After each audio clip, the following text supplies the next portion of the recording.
Bwana Yesu asifiwe sana darling. Tutamtukuza Mungu. Wewe usichoki tu. Njoo, wewe usichoki tu. Mbingu iko wazi. Yesu hajawahi kushindwa na Yesu ana mipaka. Leo tumekuja kucelebrate. Tunamfurahia Mungu, tunacheza, tutaimba. Watu wajiandae kumtukuza Mungu. Tutaimba, tutacheza mpaka mbingu ifunguke. Ni hapa leo inapigwa sebene ya kumuinua Mungu.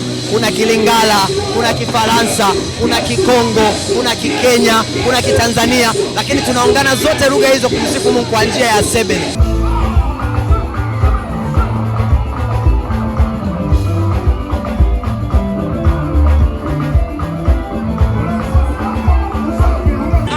Bwana Yesu asifiwe, mwana wa Mungu. Amina. Gospel sebene, hii ni season 2. Je, ulihudhuria zote? Na kama ulihudhuria, tofauti ya season 1 na season 2 ni ipi? Ile ya kwanza nilikuwa siko nchini, nilisafiri. Kwa hiyo nimepata bahati ya kuhudhuria hii ya pili. Ninaamini Mungu anawatoa watu wake utukufu hata utukufu. Kwa hiyo hii naamini ni kubwa kuliko ile ya kwanza. Yes. Kwa audience ambayo imekuja kumwangalia kijana wa Mungu kwa utukufu wake, watarajie nini pale jukwani muda mchache ujao? Leo tumekuja kucelebrate. Tunamfurahia Mungu, tunacheza, tutaimba. Watu wajiandae kumtukuza Mungu.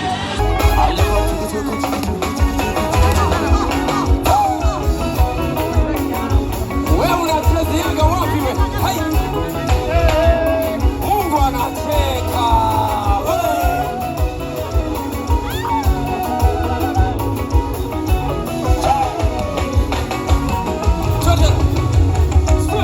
Mbinguni waimba. Mbinguni wacheza. Mbinguni waimba. Mbinguni wacheza.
Okay, this is Siftos Media. I go by the name Rafael Amani. Okay, brother, habari yako? Bwana Yesu asifiwe sana. Amina. Kwa watu ambao watambui, niye mnaitwa kutambulisha majina yako na kutambulisha kwa ujumla group inaitwaje? Sisi ni Arme 7 kutoka Morogoro. Arme 7, ukuhani wa kifalme, watoto wa ufalme, taifa takatifu, ukuhani wa kifalme. Sisi tunatokea Morogoro. Mimi ni mkurugenzi wa Arme 7, natokea Morogoro na timu nzima inatokea Morogoro. Naam. Nini siri ya ushindi leo? Nimeshuhudia kwa macho yangu. Kristo ametukuzwa pale jukwani kupitia nyinyi. Nataka kujua siri ya ushindi leo ni nini? Mungu ana shida na mtu. Mungu ana shida na watu. Akipatikana mtu mmoja ambaye atampa Yesu Kristo maisha yake, kwetu sisi tunaona ni ushindi. Kwa hiyo kwa mtu mmoja ambaye amebarikiwa kwa siku ya leo, sisi ni ushindi mkubwa. Ni furaha kubwa sana. Yes. Kwa nini 7 na si reggae ama hip hop au aina yote ya muziki? Kwa nini 7? Tumeamua kufanya 7 kwa sababu tumeona ili tufikishe jumbe kwa watu wengi kirahisi. Tumeona tumie njia 7 kwa sababu wengi wanapenda kucheza, wanapenda kuvibe, tumeona kutumia 7. Ndio. Style nzuri za kucheza kwa kumtukuza Kristo. Zimetokea wapi na ni nani mwanzilishi wa hizo styles? Style nzuri za kucheza zimetoka kwa Daudi. Daudi alicheza mpaka nguo zikafanyaje? Zikaanguka bro. Kwa hiyo na mimi ngoja nikuonyeshe. Sasa tunakwenda kuona kopi ya Daudi. Tunakwenda kuona kopi ya mfalme Daudi. Tunakwenda kuona kopi ya mfalme Daudi. Hii ni Siftos Media. Twende pamoja.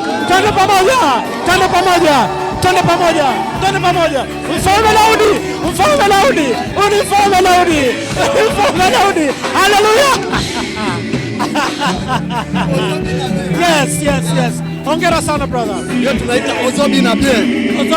Ozobi na bien. Maana yake unacheza bien. Unacheza vizuri. Bana, sisi tunawashukuru. Ningetaka kujua mtunzi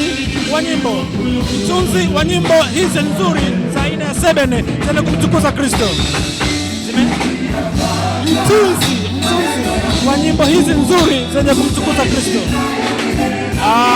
Kikweli tunashirikiana as a team na kiongozi wangu hapa, na huwa tunapata inspiration kutoka kwenye Biblia, kwa sababu tunasoma neno ndio tunapata kitu cha kudeliver kwa watu. Sio kama tunafanya kwa mawazo yetu sisi wenye hamna, tunasaidiwa na Roho Mtakatifu, kwa sababu kazi tunayoifanya sio ya kwetu, ni ya Mungu. Tunamtumikia Mungu kuleta message kwa watu. Kuhusiana na round 1 ambayo tumeiona pale juu, hakika Kristo ametukuzwa na watu wameruka. Je, kuna mpango kurudia tena? Mpango tunao tukipewa nafasi, kwa sababu sisi hatuchoki kumtumikia Mungu. Tukipewa nafasi ya pili tunarudi mpaka kesho asubuhi. Ndio maana tumeimba tutaimba, tutacheza mpaka mbingu ifunguke. Tuko tayari muda wote. Sawa, tunaomba kionjo kimoja hapa sasa hivi chap. Kionjo kimoja. Hauna kikomo. Unadumu milele na milele. Tupate Yesu, hauna kikomo. Yesu, hauna kikomo. Yesu, milele na milele. Tupate Yesu. Utawale tena na tena. No. Bana, shukrani sana. Hao ni brothers kutoka Morogoro. Tunatarajia makubwa tena round 2 kwao. Hivyo baki na sisi Siftos Media kwa updates mbalimbali. Asante.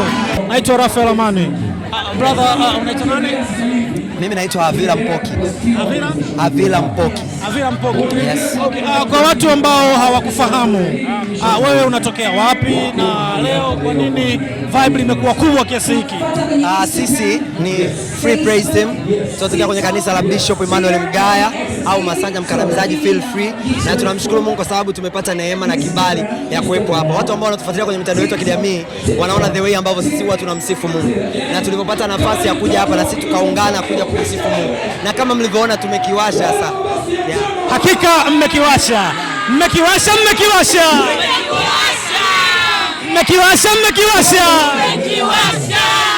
Okay, nataka bro uniambie maana halisi ya gospel Sebene. Unaelewa nini ukisikia gospel Sebene? Mimi nikisikia gospel Sebene, unajua Sebene inachezeka sehemu nyingi, lakini wametanguliza gospel Sebene kwa sababu tujue hiyo Sebene inayopigwa hapo sio ya nje ya kwenye utukufu wa Mungu, ni Sebene ambayo inapigwa katika utukufu wa Mungu, ni Sebene inayopigwa ili Mungu ainuliwe. Achana na zile bolingo zinazopigwa huko sehemu nyingine, lakini hapa leo inapigwa Sebene ya kumuinua Mungu. Kuna Kilingala, kuna Kifaransa, kuna Kikongo, kuna Kikenya, kuna Kitanzania, lakini tunaungana zote lugha hizo kumsifu Mungu kwa njia ya Sebene. Yaani ndio ndio leo zinapigwa hapa. Hakika Mungu ametukuzwa siku ya leo mahali hapa. Tutarajie nini tena au ndio mmeshamaliza? Hatujamaliza, tunamngoja Bwana, nafasi nyingine inapatikana soon, tunapanda alafu Mungu anainuliwa zaidi. Tutarajie nini wakati wa pili mkiingia? Wakati wa pili mtarajie kulala kugalagala. Amen. Asante sana brother. Asante sana.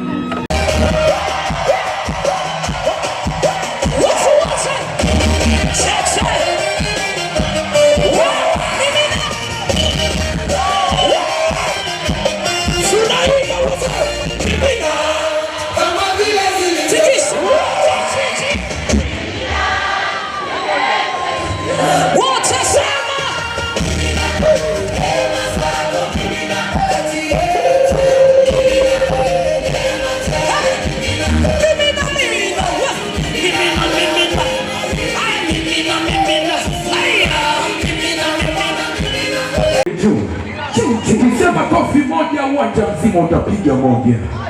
Nikisema mbili uwanja mzima utapiga mbili. Nikisema tatu uwanja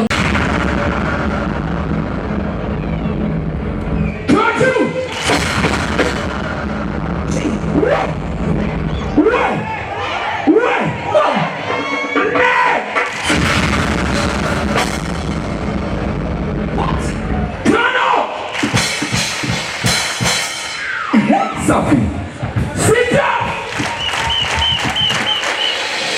Ya saba ya mwisho uko tayari?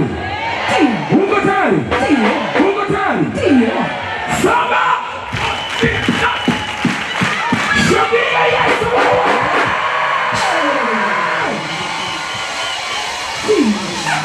Bwana Yesu asifiwe. Alafu weka juu namna hii. Weka juu bado usione. Bado kuna wengine wanaifili. Haya sasa tunaenda kushoto, kulia, kushoto, kulia, kushoto, kulia. Alafu piga nduru ya Yesu. Wapi nije? Sasa tunaenda kucheza. Hapo wewe ni Mchaga, Muhaya leo tunacheza.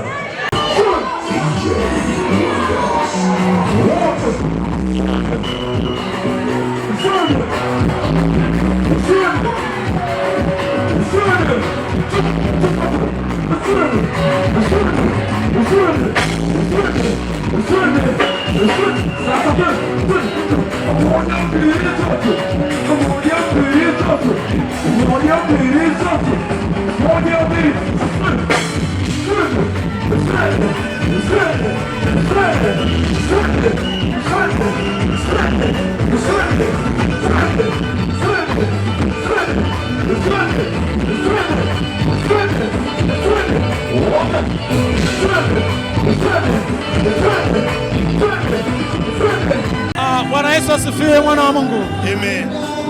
Kwa majina naitwa Rafael, natokea Steve Jobs Media.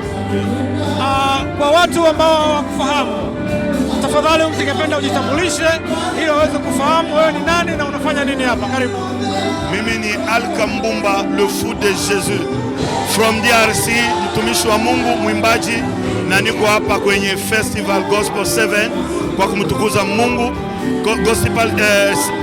Gospel Festival 7 Season 2 kwa kumshukuru Mungu, na itakuwa mawakati nzuri tutapitisha hapa. Mbingu itabakia wazi. Hii masiku ninasema moto itaungua tu. Mungu atasifu. Tutamsifu Mungu na Mungu atasifiwa. Okay. Hakika tumechagua muziki wa Sebene. Kuna aina nyingi za music. Kwa nini gospel Sebene? Gospel 7 kwani Biblia inasema Mungu anaketi katika masifa. Sasa kama tunataya gospel kama tunataya 7 inaenda mingi kumasifa. Jo kwa maana kwani sisi ni Wakristo, sifa yetu inabadi iwe injili. Jo kwa maana iko gospel 7 festival. So festival tunachanga waimbaji wengi, lakini tumusifu Mungu. Tunaona ile tunataka ni kumusifu Mungu. Hapa leo tutamusifu Mungu na Mungu ataketi ndani ya masifa. Ukiwa kama mwimbaji mkubwa, tofauti ya maandalizi uliyoyafanya kwenye season 1 na hii season 2, tutegemee nini leo pale jukwani? Leo mtegemee Yesu. Uwepo wa Yesu itakuwa iko hapa na mambo maishara itafanyika, mutaiona. Mungu atagusa, Mungu atatunza. Kama Mungu anashuka na keti, Mungu he take control of everything. Mungu atagusa ule anapenda kugusa. Mungu atachange maisha ya watu wengi, na mimi niko ushuhuda wa mapendo na neema ya Mungu, lakini mkono wa Mungu wa nguvu itashuka na itatunza. Enzi ya Mungu iko hapa na ulimwengu mzima itajua kama kuna Mungu Tanzania na anastahili sifa. Hakika wakati nazunguka hapa na pale kuzungumza na audience waliokuja, watu wengi walikuwa wakilitaja jina lako kwa utukufu wa Mungu, lakini wanategemea makubwa sana. Mimi sasa hivi kabla hujafika pale jukwani, nikawanong'oneze kitu gani haswa ambacho wakitarajia kutokea kwako? Mubaki na hamu mingi, kwani Bwana leo tutamtukuza. Mimi niko tayari, nilijiandaa na timu yangu mzima. Tutamtukuza Mungu, mbingu itabakia wazi. Mtu asikose tamaa, mubakie na hamu ya kumtukuza nayo Mungu, na tutamtukuza Mungu. Wewe usichoki tu, wewe usichoki tu. Mbingu iko wazi. Asante sana mwana wa Mungu.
This is Steve Jobs Media.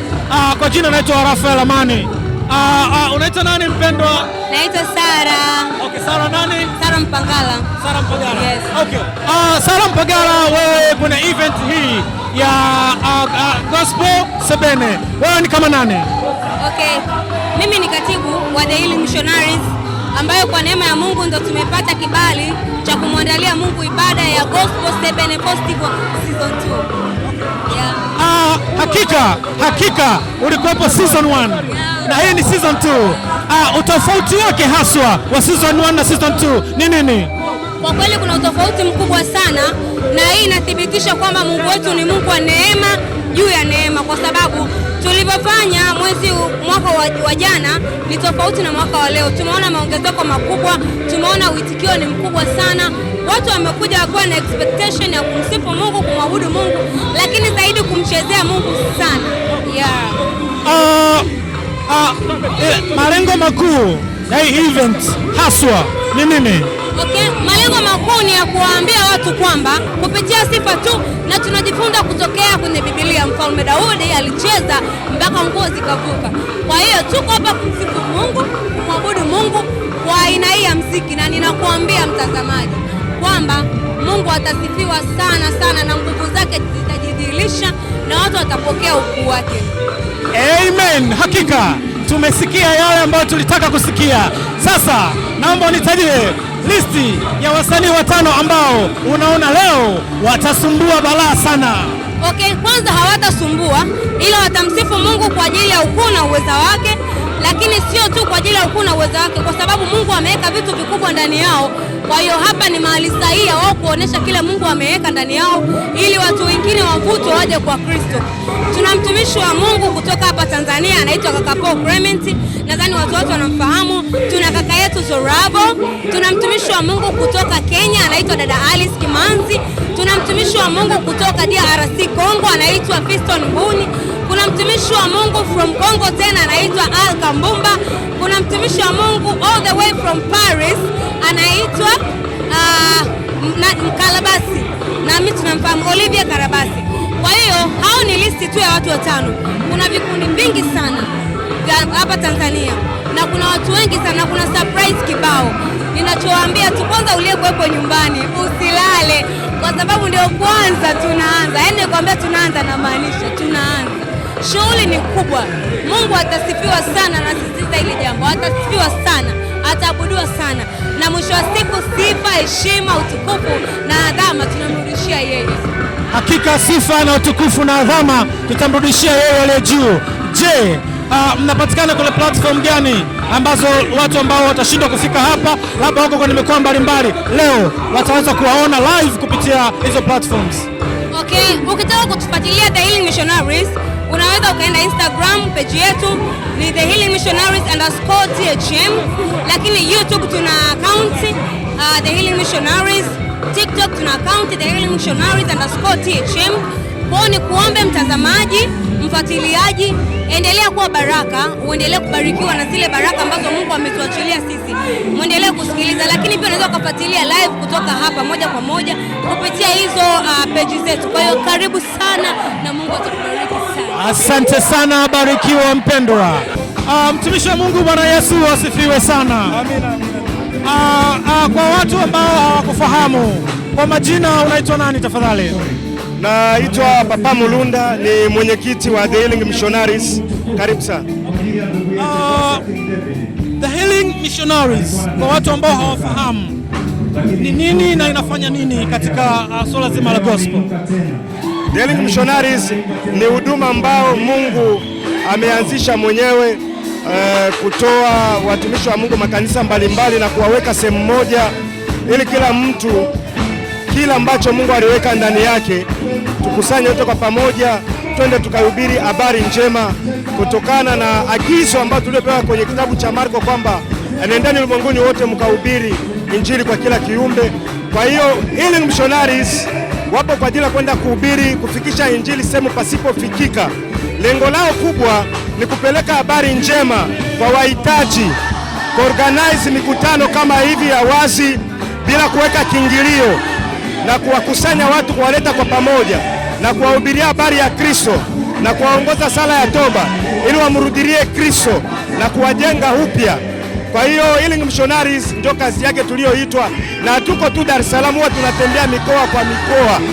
Umeona, tunatembea mikoa kwa mikoa, na tunapo organize ibada, inapotokea watu wanaokoka, wale wachungaji ambao watakaoshirikiana nao wenye ule mkoa ndio wanabaki kulea hizo nafsi. Ni kazi ya kitume ambayo ndio Mungu aliyotuitia kuifanya. Okay. Hii ni season 2. Kwa nini Gospel Sebene? Gospel Sebene Festival lengo ilikuwa ni kwa sababu watu walikuwa na fikira potofu kwamba muziki wa Sebene ni muziki wa kidunia, ni muziki wa ngwasuma huko nje, lakini Biblia nasema Mungu anaketi katika sifa, na sifa sio worship, sifa ni Sebene. Kwa hiyo tuliamua kutokana na Mungu kuachilia hiyo kibali, tukasema tutakuwa tunafanya ibada hii ya Gospel Sebene Festival ili watu wakusanike, tumsifu Mungu kwa pamoja, tumfanyie ibada. Kunakuwa na muda wa kuhubiri neno la Mungu, kuita watu wa kuokoka, ili watu pia wajue kwamba sio tu duniani ndio wanatakiwa kucheza Sebene. Sebene hata kanisani tunacheza Sebene. Ni muziki wa Kikristo na Mungu anaketi katika sifa, na katika sifa ni Sebene. Ndio maana tuliamua kuipatia heshima kwamba wasifikirie kwamba Sebene ni ya kidunia tu. Sebene ni ya Mungu kabisa. Watarajie kwamba Yesu Kristo yuko hapa, mtenda muujiza, tayari yuko hapa kwa ajili ya kuwahudumia kila yeyote ambaye aliyeingia hapa alikuwa na mahitaji mbalimbali, atapokea, kwa sababu hii ni ibada kamili. Ni ibada kamili, tunamsifu Bwana, tunasikiliza neno la Mungu, tunatoa sadaka, tunakuwa tumekamilisha ibada kamili. Na kila yeyote aliyefinyanga mahali hapa, Mungu hawezi akamuacha, Mungu atamonekania, na tutegemea ushuhuda, kwa sababu ni ibada ambayo imejaa nguvu za Mungu. Ndio kwa Watanzania ambao hawako leo mahali hapa, wanatuangalia sasa kupitia social media, kupitia TV mbalimbali na sehemu mbalimbali, tofauti na Dar es Salaam, leo sehemu ya Ubungo, watarajia tena wapi Sebene Festival inaelekea? Sebene Festival season 3 itaenda mkoani, haitakuwa Badaa, itaenda mkoani. Kwa hiyo tutakuwa tunawafikia, tunaweza kwenda Singida, Tabora, Iringa tayari, Mbeya, tutakuwa tunatembea kila mkoa. Kwa hiyo festival inafanyika once per year ama ni taratibu zake zikoje? Kila mwaka tunapokaribia kwenye siku ya 8 huwa tunakuwa na hiyo ibada, ni kila mwaka inafanyika. Ukiwa kama mwenyekiti, neno lako la mwisho tafadhali, ili tuweze kukuachia ukafanye mambo mengine. Neno langu la mwisho ni kwamba bado hawajachelewa, popote pale walipo wakaribia, kwa sababu tunaenda mpaka asubuhi. Alafu pia kuna chakula cha mwili, pia kuna nyama choma ipo, yani waje mpaka asubuhi, hawajachelewa, wakaribie. Mtumishi wa Mungu, Bwana Yesu asifiwe. Wanataka kujoin, tufanye pamoja.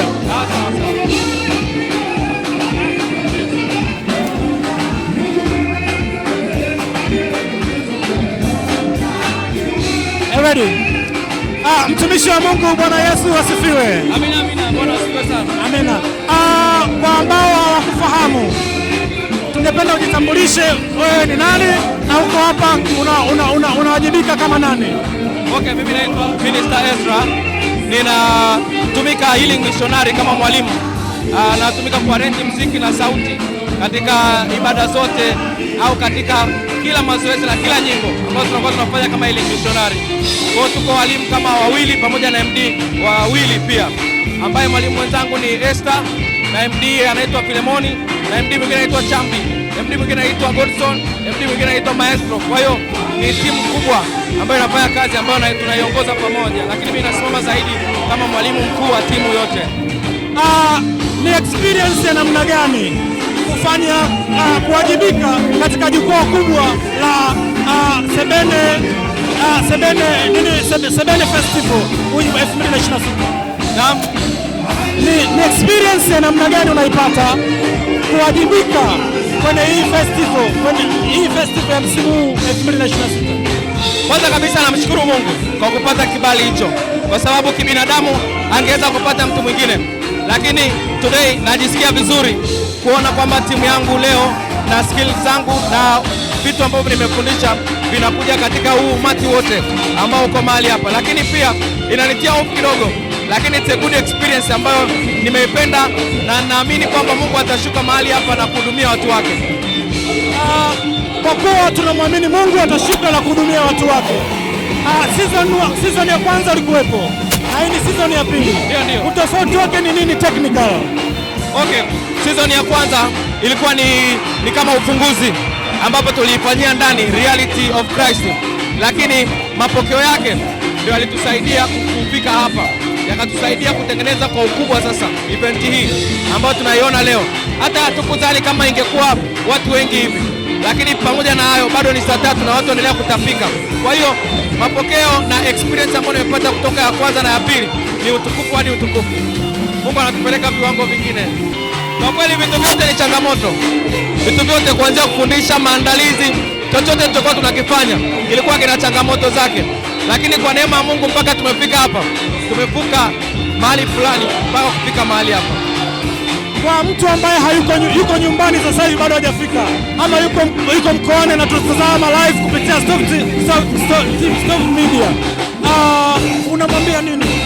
Namwambia kwamba Sebene ni halisi, Sebene ni muziki wa Mungu, na Sebene ipo leo. Sebene inazaliwa upya, lakini pia Sebene inamtukuza Mungu. Lakini pia aendelee kutufuatilia Healing Missionary, tutaendelea na sisi. Uzuri Healing Missionary hatufanye tu Sebene, tunafanya muziki yote, afro, kwaito, yote unayojua duniani tunaifanya, lakini ibada hii ni special kwa ajili ya Sebene. Kwa hiyo waendelee kutufuatilia, tuendelee kuwapa baraka ambazo Mungu ametuachilia ndani yetu. Asifiwe baba. Amina, amina. Okay, kwa watu ambao hawakufahamu, tungependa ujitambulishe kwa majina yako na wewe ni nani haswa? Kwa majina naitwa David Paul Kalamba. Mimi natumika katika ofisi ya mtume. Mtume ina maana nasimamia kanisa El Shaddai Kingdom Missionary Church. Niko Dar es Salaam katika kata ya Wazo, wilaya Kinondoni, Dar es Salaam. Karibu. Kila jambo huwa ina mwanzo, na msimu wa kwanza wa Healing Ministry ulikuwa ni uzinduzi, na utaona kuna utofauti. Msimu wa pili ni msimu unamaanisha kuna kuzalisha, na ni msimu unaothibitisha ukweli kwamba msingi uliopandwa umekuwa imara na sasa unaaminika na watu wote. Hebu tazama umati wa watu kulingana na msimu wa kwanza na msimu wa pili, tunaona kwamba kuna uzirisho wa Mungu na kuzalisha, na tunaona matunda ya Healing Ministry inaenea na watu wamepata mwitikio kwa sababu Yesu anasimamia kazi lake. Swali la msingi ambalo watu wa Mungu wengi wangependa kulifahamu, kwa nini ni Gospel Sebene? Mungu anajisirisha katika hatua tatu. Hatua ya kwanza, Mungu wake anajifunua kupitia neno. Neno ambayo ndio mawazo ya Mungu. Neno Mungu alikuwa anaongea na watu kupitia malaika, kupitia manabii, watu hawakuweza kuelewa. Sasa Mungu akajisirisha katika neno ambaye ni Yesu Kristo. Hiyo neno inahubiriwa kwa kila taifa, kwa kila mtu, kwa kila nchi. Sasa hiyo neno ina uwezo ya kuokoa kila mtu. Inaitwa gospel. Gospel inamaanisha ushindi, ushindi wa Kristo dhidi ya shetani, dhidi ya magonjwa, umaskini, uonevu na mateso.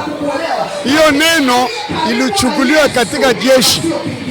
Jeshi ilipokuwa inaenda vitani, wakipata ushindi na wanarudi na bendera nyeupe, wanasema tumeshindwa maadui. Ili sasa Paulo alichukua ile neno kutokea jeshini kwamba sasa hii neno ambayo Yesu ametupa ushindi msalabani dhidi ya shetani, wakala na kazi zake zote, iitwe ushindi wa Yesu. Na ule ushindi wa Yesu juu ya shetani, magonjwa, umaskini na uonevu ni ushindi wa yoyote aliyeokoka, yoyote aliyemwamini Yesu. Sasa hiyo gospel, Paulo anasema sionee aibu ya kuhubiri, ya kutangaza hiyo habari njema. Gospel ni ushindi wa Yesu, na gospel pia ni habari njema ya mume kwa mke wake, ambayo ni kanisa na ulimwengu. Kwa nini gospel? Gospel ina maana ya wokovu, ya kufaridi, ya kutia moyo, ya kuponya na kuconnect, kuwapa watu uzima wa milele na kuwatoa katika hatia ya dhambi. Ndio maana Paulo anasema sionee aibu Injili, ushindi, uweza wa Mungu. Sasa tukiwa tumeelewa maana ya gospel kwamba ni habari njema ya Yesu Kristo kwa kila mtu ambaye alikuwa katika chini ya hatia ya dhambi. Ni ushindi wa Kristo. Ile ushindi ni ushindi pia wa mwana wa Mungu yoyote aliyemwamini. Sasa ili gospel, manake Yesu anasema roho ya Bwana yu juu yangu, amenipaka mafuta kulihubiri habari njema kwa maskini, ili wasibaki maskini wawe matajiri. Kuhubiri habari njema, gospel hiyo ambayo ni ushindi, ambayo ni habari njema kwa kuponya wagonjwa. Okay, yeah. Ndio maana hili ministry ni Kiingereza, kwamba hii huduma gospel hii kupitia nyimbo inaponya. Tunapoabudu, tunaposifu, tunapotoa shukrani kwa Bwana, tunaponywa na tuna maintain uwepo wa Mungu ndani mwetu, kwa kuwa Yesu ni yule jana, leo na milele. Gospel haijabadilika, ni watu ndio wamebadilika. Watu na wanenaji ndio wamebadilisha system. Gospel bado ina nguvu leo, kesho, hata milele. Okay, ni kwa namna gani yale maono toka yameshuka mpaka sasa hivi yanaonekana kukamilika, ni kwa kiasi gani? Maono yapi? Haya ya kuanzisha gospel Sebene. Hebu rudia swali yako. Hii gospel Sebene ni vision ambayo imeshuka kutoka kwa Mungu mwenyewe kuja kwa mwanadamu. Ni kwa namna gani mwanadamu aliyepokea ameweza kuifikisha mpaka leo tuko season 2? Kwa namna gani tunapopokea first celebration ilikuwa ni upokeaji wa maono, wakaitangaza. Kila maono ina hatua, na maono kutoka kwa Mungu ni endelevu. Kuna wakati ni mimba, maono inachukua mimba inakuwa na muda inaitwa incubation. Kabla kutangaza maono inakuwa tumboni kama ujauzito. Sasa muda unapofika miezi 9 mtoto anazaliwa. Ndio healing ministry ilipotimiza wakati wake wa miezi 9 mwaka jana imezaliwa. Sasa tunaitimizaje? Tuko kwenye hatua ya kuitangaza. Yesu hajawahi kushindwa na Yesu ana mipaka. Healing ministry haitashindwa, haina mipaka. Itaendelea zaidi ya Dar es Salaam. Asante sana baba. Zaidi ya Tanzania. Bwana Yesu asifiwe sana darling. Yes. Yes.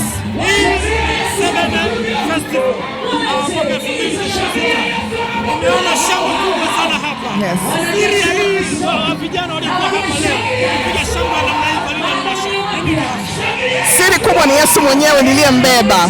Vijana wamenielewa kwa sababu ya Kristo niliyembeba, na nina uwezo kwa neema ya Mwenyezi Mungu, nina uwezo wa kuzungumza lugha yao wanaielewa, na mimi nilikuwa kijana kama wao. So nina kila sababu ya kumshukuru Mungu kwa maana ninaeleweka nao na ninawapenda sana. Kwa hiyo siri ni Kristo aliyoko ndani mwangu amewezesha haya yote, lakini at the end of the day ni lugha. Ukiongea kama wao wanakuelewa. Vijana hawapendi kunyoshwa vidole, vijana hawapendi kuwa condemned. Wewe waonyeshe tu kwenye upendo, watakuelewa. Yeah. Kwa vijana ambao sasa hivi hawapo mahali hapa, unawaambia nini? My darlings, mnapoteza muda huko mliko. Vibe la hapa ni hatari kabisa. Ningefurahi sana kuwaona. Naomba mje, kama utaweza kuja, tafadhali naomba uje, kwa sababu habari nilizonazo ni kwamba wako hapa mpaka asubuhi. Kwa hiyo waje katika jina la Yesu.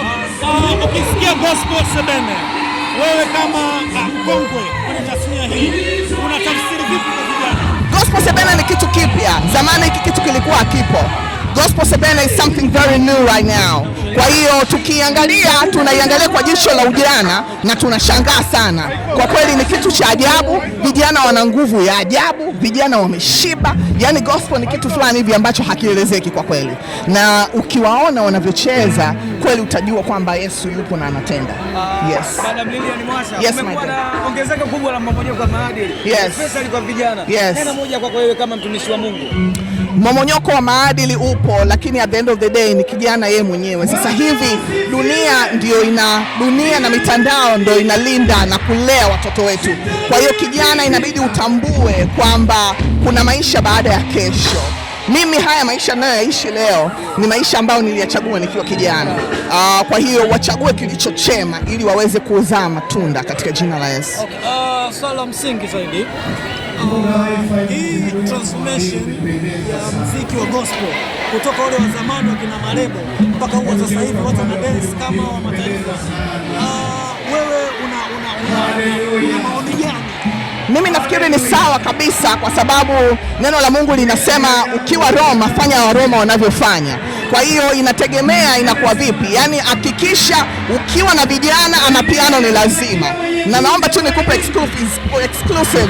Juzi nimetoka studio kurekodi ya mapiano. Siimbi, sina sauti, lakini nimegundua sasa hivi uhitaji kuwa na sauti kuimba. Yani you can just do it. Nimefanya hivyo ili kuvutia vijana. Kwa hiyo sioni kwamba ni kitu kibaya kwa sisi kufanya hivyo. Yes. Gospel is not a joke. Ni lazima uwe una roho wa Mungu kueleweka. Ukiona watu wanaeleweka ni kwa sababu wana roho wa Mungu. Gospel sio mziki wa secular kwamba nitasisimuliwa na lyrics zako. Inabidi uwe na roho wa Mungu aliye kweli, aliyekuwezesha kufanya hiyo kazi.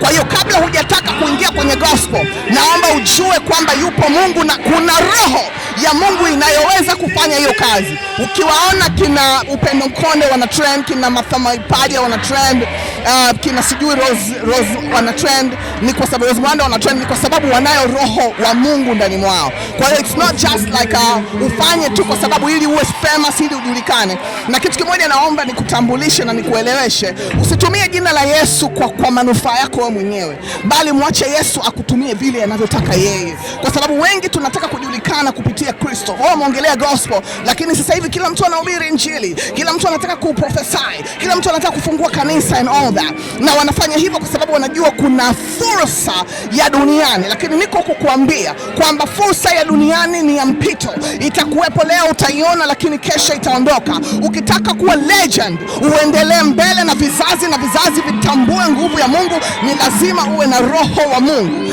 anayekuambia fanya hivi. Yes. Okay, neno la mwisho kwa Darling. Wape kile kionjo. Nikwambie kitu kimoja. Ikitokea umetenda dhambi na umepata mimba, usitoe mimba, kwa sababu huwa hatuziki dhambi juu ya dhambi. Usitafute dhambi ili ufute dhambi uliyoifanya. Mungu ana uwezo wa kukusamehe, na hakuna mtoto wa bahati mbaya. Mtoto yeyote anayekuja duniani anakuja duniani kwa sababu na kusudi. Kwa hiyo ukimwona mtoto ameingia, whether ulibakwa au ulizini, huyo mtoto ana kusudi. Kaa naye, nenda mbele za Mungu, muombe Mungu msamaha kama ulizini, kama ulibakwa, Mungu akusaidie ili uweze kusahau hizo trauma. Lakini kutoa mimba darling ni mauaji na ni kitu kibaya. Usifanye hivyo. Hiyo damu italia na kukutesa maisha yako yote darling. I love you. God bless you. Thank you so much.